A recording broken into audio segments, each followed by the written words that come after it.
Hello and welcome back to another episode of the SuperCoach Corner podcast. And today we are looking at the much anticipated ruck line. Joining me as always is Tice to delve into this. Tice, it's been much talked about the ruck line, a lot of question marks. You keen to get into it? Very keen, very keen to get into this one. I think we can take a lot out of the games that have already been played this round. So, keen to get stuck in.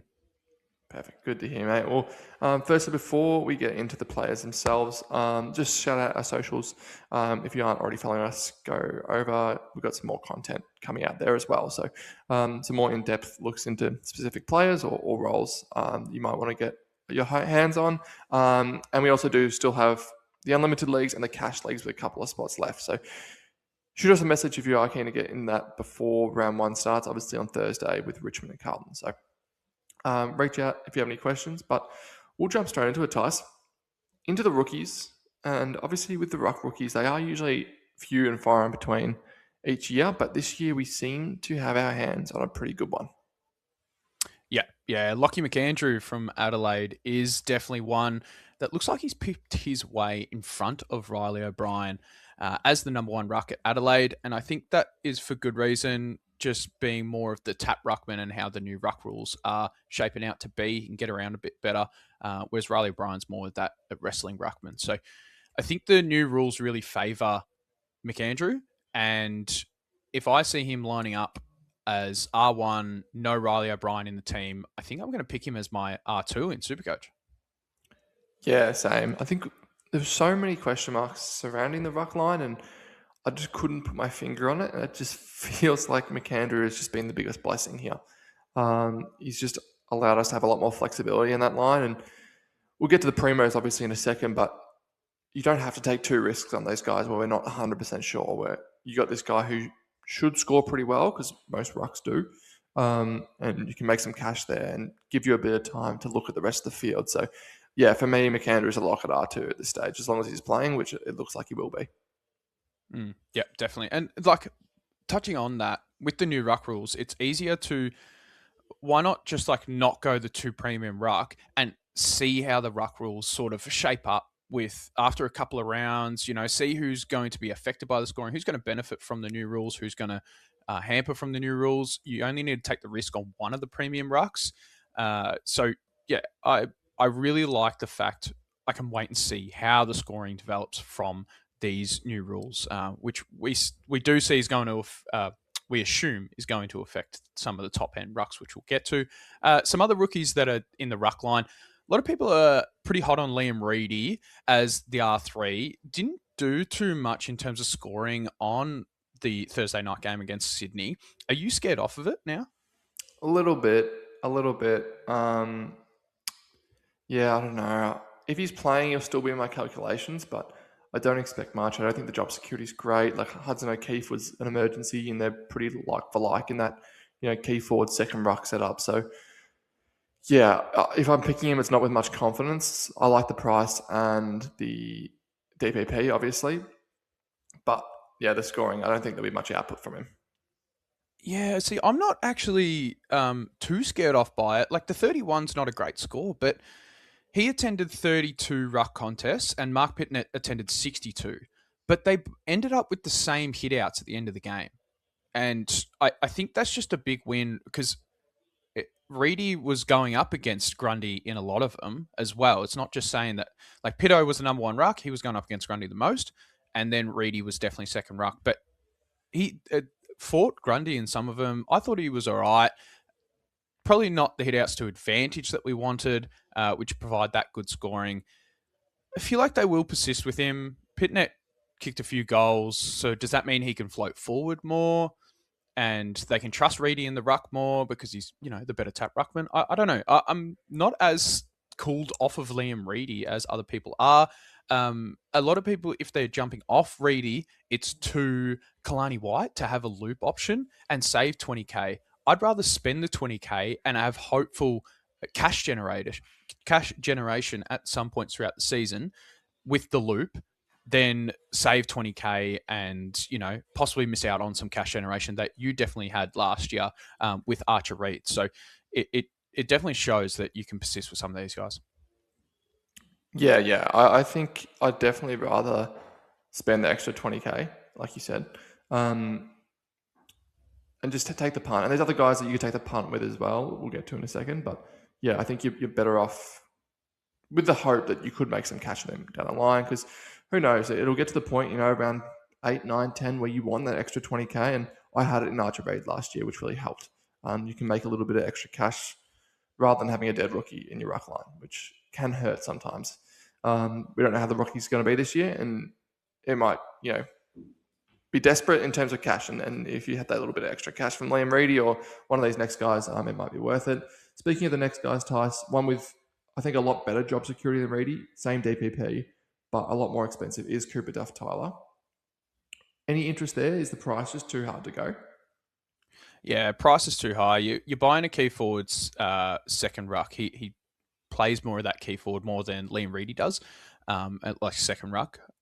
So, yeah, he attended 20 of the ruck contests in that practice game out of the 99. So, it definitely shows he's not the favoured ruckman, but he's going to be one for the future. Key forward, if you're going to pay up for him, like the job security is good. I just wouldn't have him on field. I'd probably have him in the forward line more so than the ruck line. Yeah. I'm not that keen on that price, unfortunately. If you're desperate for a warm body, then you could go there, but it's not for me. And then last night's debutant Tice, as we're recording on the Sunday, is Zakotsky. Zane Zakostelski. Oh, I nailed it. Defensive ruck swing, 120k. Looks pretty good, but Sam Draper's available next week from reports. So I think he just comes in for Zakostelski, and he didn't do anything wrong. Look, he might get another game, but I don't think we're going to be looking at a defensive ruck swing. Yeah. I just think there's too many question marks with Draper coming back in 1 or 2 weeks. You probably won't even get a price rise out of him. He looked okay, but yeah, I wouldn't stress too much. Some other rookies that people have been looking at that probably I just wouldn't go there. It's Mitch Edwards. Did all right in the preseason Tice, but just didn't get that game on Thursday night. Was not favoured ahead of the the Mark Blixarves, Sam de Koning sort of duo there. And then Vigo Vicentini likewise has sort of fallen below Blackiston. I was hoping he would get the gig as number 1 ruck, but no, Blackiston seems to have that on lock and he's doing lots with it. So I don't think he'll be getting a look in anytime soon. Yeah. Vicentini, with Mitch Edwards, it's there's a lot of good talk about him coming into the side, and then they just didn't pick him. So one to keep an eye on in case they do bring him in later in the year and you're not running that dual ruck setup, or he's the downgrade option to free up that cash that Liam Reedy might have made. Something like that. So just keep an eye on Mitch Edwards is probably the main thing. Let's move to the mid-prices here, Das. There's not too many we're going to look at or even consider. And I think the two that we would say seriously consider have injuries at the moment. So we'll start with Nick Bryan. He is the number 1 ruck at Essendon at the moment. They love Nick Bryan. It's just the fact he's injured. And he was rumoured to be back about round 4, round 5. But now the injury list has come out since last Tuesday, and it's a TBC, which almost makes me think it might be even longer than that. He's been off for almost a year. I like the fact that Blackiston looks like he's done really well with the role. We haven't actually seen an AFL game yet, but I think it's a good sign for Blackiston that he's going to be number 1 ruck for maybe 7 rounds, something like that, before Nick Bryan comes into this side. But the price of Nick Bryan for a number 1 ruck, I really like, so he might be a downgrade option throughout the year. Yeah, he'd be in a lot of people's calculations if he was fit, but unfortunately, he'll probably buy some time at the VFL as well to get his body right. So not someone to look at, or even say in the first half of the year. I think they'll give him some time to make sure that he's perfect to come back into that AFL side. Sam Draper, on the other hand, he is touch and go for next week. He was in a lot of people's sides to start when SuperCoach opened. Has had, I think it was a bone stress injury from memory. But he's touch and go for next week. I probably wouldn't go there just with the lack of minutes under his belt. I know the DPP is nice and the price is still good, but we just don't know what he's like. I'd rather give him a couple of weeks, see what he's like before his price rise and look at him then if we need him. He's one that we could pass on. I had him in my top forward calculations before that injuries. I really like the fact that thinking he's probably going to be that number one ruck, but is he going to pip ahead of Darcy Fort? Full stop. I'm not sure. Let's just wait and see how he goes when he's back in that AFL swing, like you're saying. Some other options that are there, but with the new ruck rules, is probably going to kill their scoring and cash generation if they had any. Kieran Briggs, he's not playing at the moment. I'm pretty sure he played yesterday. No, he played yesterday and just got obliterated in the ruck. Like both him and Meek were, not too great on the scoring front. Probably just not looking at Briggs, are we, Das? No, I wouldn't look at Briggs. I wouldn't look at his teammate in Nick Madden either. Looked good in a couple of the practice matches. I know he kicked some goals in their intra-clubs as well, but yeah, just the way that rocks are being played at the moment and those two fighting for the same position, I wouldn't look at either of those. I've got a feeling they'll lean towards Jake Riccardi at some stage anyway throughout the year because he seems to be giving them a lot in the ruck. And same can be said, I think, for Mark Pitnet too. Tice, he looked good in that opening game, but he's not going to kick 3 goals every time he plays. He's probably not going to kick 3 goals for the rest of the year. So, yeah, he'll do a job for Carlton, but I wouldn't consider him Supercoach-wise. Yeah, you touched. I agree with all your points there, but you did touch on a guy. I mean, it's pretty much the better in this section. It's the GWS fade all these blokes, but Jake Riccardi, you did touch on. He scored 111 in the game against the Hawks. Could you not look there? A ruck forward swing, 372k. I really like the number 2 ruck role, and then just sit up forward. And I think he's damaging up forward as well. Yeah, you're a big Jake Riccardi fan. I don't mind it. I'd pick him in the forward line more than anything. I think there's better options in the ruck line. But yeah, if I knew he was getting heaps of ruck contests potentially, but they had their way with Hawks yesterday. I don't think they're going to be that dominant every week. So he was really good, kicked a lot of goals and helped in the ruck as well. But yeah, I think at that elevated price, I probably wouldn't be that keen. Yeah, no, that's fair. Yeah, he had 28 ruck contests he attended out of, I think it was about 85 ruck contests, it looks like. So, yeah, it's a good split, but yeah, it's not enough to warrant picking at 372k. Let's move into the premium line, and we're going to rank our top premiums that we think, an updated rank based on our early predictions that we had. And yeah, we'll firstly touch on a few guys that are probably unlucky to miss both our rankings. We haven't seen each other's ranks, but we just know it's not in both of our top 3. We'll start with Darcy Cameron, your boy.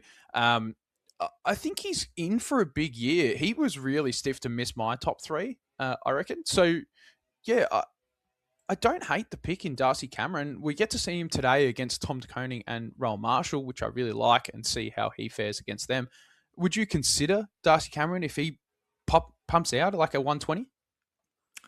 Nah, probably not. I think we saw too much from a certain someone last night at around the same price. Sorry, I just dropped my keys. That I just wouldn't be looking at Darcy Cameron. But yeah, I'm the same. I think he was just outside the top 3 for me. I'm a big Darcy Cameron fan. I think the way that the ruck rules will set up as well, I don't think that'll really impact his scoring too much. He likes to go behind the ball and take those intercept marks. So, yeah, I think he's in for a big season. I love Darcy Cameron. And Tyler, someone who's missed out on both of our top 3s is Tristan Xerri. The big dog from years gone by. I just think he's going to miss out. Like with less stoppages, I think he's going to miss out on those 2 tackles, 3 tackles a game, 1 or 2 clearances a game, less than the years gone by, which might, be a net loss of 15 points or something like that. I'm just guessing. But I just think there's enough there to see where he scores most of his points, he'll lose them. And I still think he'll be a great pick and will score well, but I just don't think he'll be in that upper echelon of rucks in the top 3, for example. Yeah, and the wrestling rule in the ruck sort of helped his hit outs as well, those points there that he was getting. So now that that's gone, I feel like he's going to lose even more. I still think he's going to be a great pick. He has a really, really favourable early run in terms of rucks. He's up against Port Adelaide. Who's going to ruck there? Don't even know. West Coast, Essendon, Carlton, and then Brisbane, Richmond. They're all really good, favourable ruck.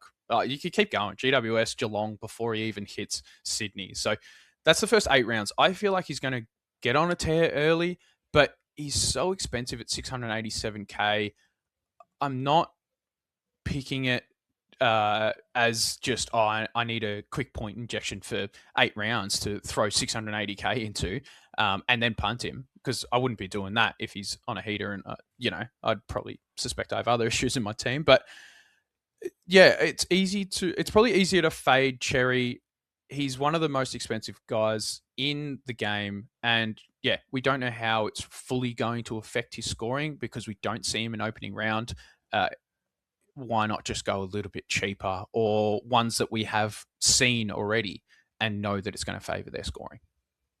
Yeah, I completely agree. It's just too expensive to hope for the best. I think, years gone by, you trusted Cherry. I just don't trust him at this point, and the price is too much to pay for someone who I don't really trust. Moving into some other premiums, Taitu, I think we'll both agree that we'll have good seasons, and they are up there with some of the other guys, but I would just avoid them in a classic point of view. Tom de Koning and Todd McConing. Oh my goodness, Todd de Koning and Rowan Marshall. I lump them together just because they are this new formed ruck duo for St Kilda. I love them both. I think they're both great SuperCoach options. I just don't like them playing the same team. Yeah. No, we don't know how. We have sort of seen more of their split. I think it's going to be like a 60-40 split in favour of Tom de Koning, and they're just going to take points of each other. It's not one to back in either of them. If one cops an injury, maybe look at the other if the price is right for that. But yeah, we get to see it today against DCAM. So yeah, keep a heavy eye on the only thing out of these two. I wouldn't look at them at all, but keep an eye on Rowan Marshall. Forward status, potentially. If the split's nice enough and he's getting 40% of the ruck game, I think he could be a really tempting forward option. So keep an eye on that. Hopefully he scores all right and gets a good enough go in the ruck. And he's a more than capable forward as well. So who knows, down the track, he could be finding our way into our forward lines. Some other rucks, Tice, I'll roll off a few that people have looked at and just let me know if you're interested in any of them. Nank has looked elite in the preseason. I'm sure you'd be jumping all over that. Jared Witts has done jobs in the last few years, but never really been an elite ruckman. Lloyd Meek broke out last year and had a really good season. Any of those guys you're interested in? Riley O'Brien, obviously he's fallen out of favour. Would you consider any of those sort of lesser expensive premiums? Nah, the new ruck rules don't favour any of them at all. And then the only one that you'd consider with the ruck rules that are about might be Jared Witts, but he only dropped to 71 yesterday. So, yeah, I mean, 2 nights ago. So, and it was against Geelong. They don't even have a ruckman, so it's not something you're going to consider any of those. I think it's a pretty easy move on. Let's go into our rankings here, Das. We'll touch on a few really, the primos we really highly regard in the ruck line. Do you want to start with number 3, Das? Who have you got at number 3 in your ranking? I got Gawn at 3, Tice. I still trust him. I think his ability to get behind the ball and take big intercept marks is still going to put him in good stead to be a top-end ruckman. I know he still has a good leap, and he's one of the better tap ruckmans in the game. Like his hit out to advantage numbers are really good as well. So, his hit out numbers might take a little bit of a hit, but he still gets his hands to the footy and takes. But we know from the years gone by, his biggest scoring is his intercept marks, and I don't think they'll lose it all. So, yeah, I've got Gawn at 3. Yeah, I was definitely tossing up my 3. It's Luke Jackson. I've just pipped him ahead of Gawn, but I was definitely tossing up with Gawn. I really think Gawn's not going to be hindered too much at all. But Luke Jackson is my number 3. I just feel that with Sean Darcy's injury history, he's just going to cop another injury. I know that Mason Cox is there, and it looks like he'd be the number 1 favoured ruck, but Luke Jackson's then just going to play on ball. He's just going to be that big on ball midfielder and maybe a little bit up forward. If I don't see too much up forward and he's more just that on ball second ruck, I really, really like the pick. He is just over 600K, which is the part that's sort of scaring me off. I feel like he should be valued about that just under 600K with the scoring output that I see is going to happen. But as soon as Mason Cox or Sean Darcy goes down and he has to play number 1 ruck, we know how good he is in that position. So that's why I've got Jackson at 3. I just think there's too many unknowns with that Fremantle line that, that was sort of the reason why I was tossing up Gawn as well. Yeah, that's fair. I just think Cox will slip in when Darcy's not there, and I think Jackson will be mid forward, and that second ruck pinch hit. And you're right, he could go ballistic in that role, but I think there's a couple of question marks that I'm not sure have been answered yet. I would have loved to be able to see him in the opening round and just see what that split was like, but unfortunately, it didn't fall that way. What about number 2, Ty? So I've got a weird feeling we're going to be the same for these last 2 guys, probably the same order as well. Yeah, probably the exact same order. Number 2 is Tim English. I'm so hot on him, and I almost think he could rival that number 1 ruck for sure. He's already technically ahead of the number 1 ruck that we have ranked. So, that could say something. But Tim English last night in the game against Brisbane, I know he's not coming up against a highly touted ruckman, but far out, he looked so good. The only thing that might hinder his scoring this year is the fact that Bulldogs have so many top end talent that they might steal points off him just because, they all share possessions, all that kind of stuff. But Tim English, you talk about the top 6 rucks and he's the cheapest of the 6. You don't know about the ruck rules. Why not just pick the cheapest one is what I've always said. Like, it's just easy to sit and watch how the others unfold. And Tim English, I see him, like the wrestling sort of came about in the last 2 seasons. That's kind of his drop off. And you saw in 2023, he dominated. He was the best SuperCoach, player to have. I feel like he's going to get very close to those heights with that more experience. Now he's just getting around the ground more. He's going to outrun his opponents. Like you saw, I don't know if you caught much of the game last night, but he was up against Darcy Fort. He started half back and just sprinted down to the goal square, outran him, and got a mark out the back and a kick at goal. So, he's definitely a lot fitter than the others. That's why I got English at 2. Yeah, I'm the same for all the reasons you mentioned. I've been a bit cool on English, and it's taken me a while to warm up. But from everything I've seen this preseason and in last night's game, it's too hard to pass up now. And like you said, that slightly cheaper price than the other guys we've spoken about. I think you just have to lock him away and use that extra cash elsewhere. I did have my number 1 guy in Brodie Grundy ties for a long time. I still think he will be the number 1 guy, but yeah, he is 80k or 70k more expensive than T English. And I think, like you said, it will be pretty much head-to-head. Grundy rucked really well against 2 pretty quality ruckmen. Well, Pitnet's a good tap ruckman, has been for a long time.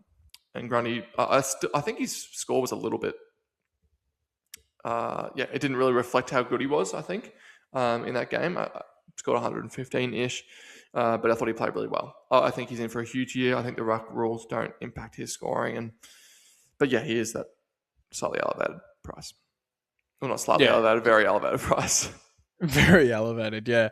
Look, if I am going a dual ruck setup, which I have flirted with in my team, it's definitely Grundy and English. I don't see them getting affected at all with the new ruck rules. Grundy was in that back end of last year. I don't have the stats on me, but I'm pretty sure he averaged like 140 or 150 for the last 10 rounds.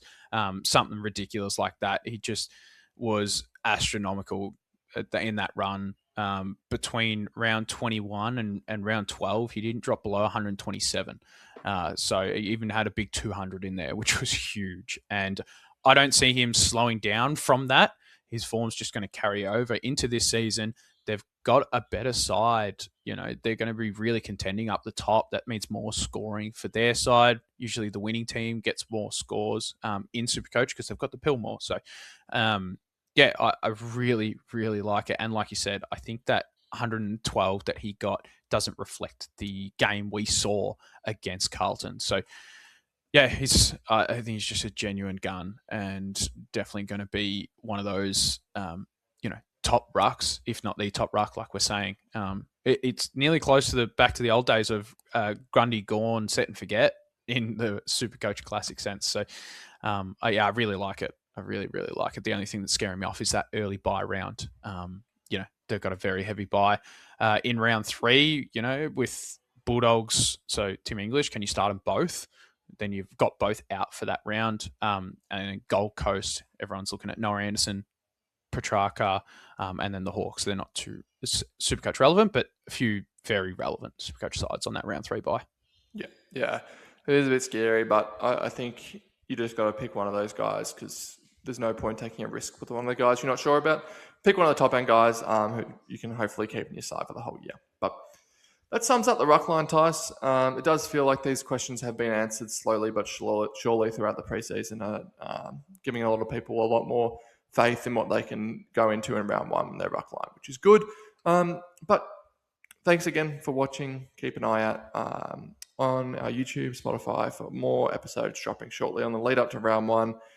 If you have anything you want us to cover specifically, reach out and we'll see what we can do. But until then, we'll speak to you soon. Yep, sounds good. Thanks, Das. Thanks, Tice.